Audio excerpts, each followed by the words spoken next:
అల్పపీడన ప్రభావంతో తిరుమలలో విస్తారంగా వర్షాలు కురుస్తున్నాయి. అయితే మధ్యాహ్నం నుంచి చిరుజల్లులు పడుతూ ఉండటంతో తిరుమల వాతావరణం ఆహ్లాదకరంగా మారిపోయింది. దీన్ని భక్తులు ఎంజాయ్ చేస్తున్నారు. చలి తీవ్రత అధికమవుతుండటంతో చంటి పిల్లలు, వృద్ధులు వణికిపోతున్నారు. మరోవైపు ఘాట్ రోడ్డులో ప్రయాణించే భక్తులు జాగ్రత్తలు పాటించాలని హెచ్చరికలు జారీ చేసింది టీటీడీ. మరిన్ని డీటెయిల్స్ తిరుమల నుంచి మా ప్రతినిధి దామోదర్ అందిస్తారు. అల్పపీడన ప్రభావంతో తిరుమలతో పాటు చిత్తూరు జిల్లా వ్యాప్తంగా, ఉమ్మడి చిత్తూరు జిల్లా వ్యాప్తంగా ఓ మోస్తారు వర్షాలు కురుస్తున్నాయి. అయితే తిరుపతిలో ఉదయం కొద్దిపాటి వర్షం కురిసిన తర్వాత చిరుజల్లులు కురుస్తుండడంతో వాతావరణం ఆహ్లాదకరంగా మారింది. ప్రస్తుతం చూడవచ్చు మనము తిరుమలలో ఏదైతే ఆలయం వద్ద ఉన్నామో ఆలయంలో ఆలయం బయట చిరుజల్లులు పడుతుండడంతో భక్తులు వాతావరణాన్ని ఎంజాయ్ చేస్తున్న దృశ్యాలు కూడా కనిపిస్తున్నాయి. ఎక్కడ చూసినా చిరుజల్లులతో పాటు వాతావరణం పూర్తిగా చల్లబడడంతో కొంత చలిగా ఉన్నప్పటికీ భక్తులు మాత్రం ఈ వాతావరణాన్ని ఎంజాయ్ చేస్తున్న పరిస్థితి. మరికొంత వర్షం కొంత ఇబ్బందిగా భావించిన వారు ఏదైతే జర్మన్ షెడ్ల కింద ఉన్న పరిస్థితి. మరోవైపు అఖిలాండం వద్ద కూడా ఒక రకమైన ఆధ్యాత్మిక వాతావరణం ఉట్టిపడే విధంగా ఓవైపు పొగమంచు, ఓవైపు ఏదైతే స్వామివారికి అక్కడ కర్పూర హారతలు ఇస్తూ అక్కడ దీపాలు వెలిగిస్తుండడంతో అక్కడ కూడా ఒక రకమైన ఆధ్యాత్మిక వాతావరణం కనిపిస్తుంది. మొత్తం మీద చూస్తే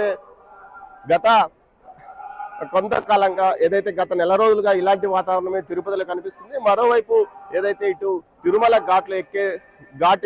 ఘాట్ రోడ్లలో కూడా ప్రశాంతమైన పొగమంచుతో కొండలు పూర్తిగా నిండిపోయిన పరిస్థితి. దీంతో పాటు కొంత ప్రమాదకరమైన వాతావరణం పరిస్థితి కూడా ఏర్పడింది. ఉదయం ఓ వాహనదారుడు కింది నుంచి పైకి వస్తున్న సందర్భంలో కొండరాయి ఏదైతే పైనుంచి రాయి విరిగిపడి అతని తల మీద పడింది. హెల్మెట్ ధరించడం వల్ల ప్రాణాపాయం తప్పిందని చెప్పవచ్చు.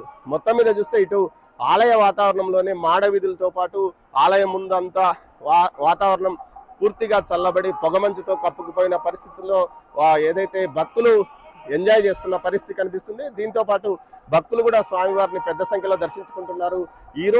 నిన్న అయితే 75,000 మందికి పైగా భక్తులు స్వామివారి దర్శనం చేసుకున్నారు. ఈ రోజు కూడా అలాంటి రద్దీనే కనిపిస్తుంది. ఇటు మాడ వీధుల్లో ఇటు చల్లటి వాతావరణాన్ని ఎంజాయ్ చేస్తున్నప్పటికీ జల్లులుగా మారితే ఇబ్బందికరంగా ఉంటుందని భక్తులు అభిప్రాయపడుతున్నారు. అయితే మొత్తం మీద చూస్తే ఈ వాతావరణం నవంబర్ నెలలో ఇలాంటి వాతావరణం తిరుమలలోనే కనిపిస్తుంది, మరెక్కడ కనిపించదన్న రీతిలో ఇక్కడ వాతావరణం పూర్తిగా భక్తులు ఎంజాయ్ చేస్తున్న పరిస్థితి. అయితే ఈ అల్పపీడన ప్రభావం వల్ల మరో 2 రోజుల పాటు తిరుమలలో ఇలాంటి వర్షాలు కురుస్తాయని చెప్తున్నారు. మరోవైపు జిల్లా వ్యాప్తంగా, ఉమ్మడి చిత్తూరు జిల్లా వ్యాప్తంగా కూడా ఉదయం 7 గంటల నుంచి వర్షాలు ప్రారంభమైన పరిస్థితి.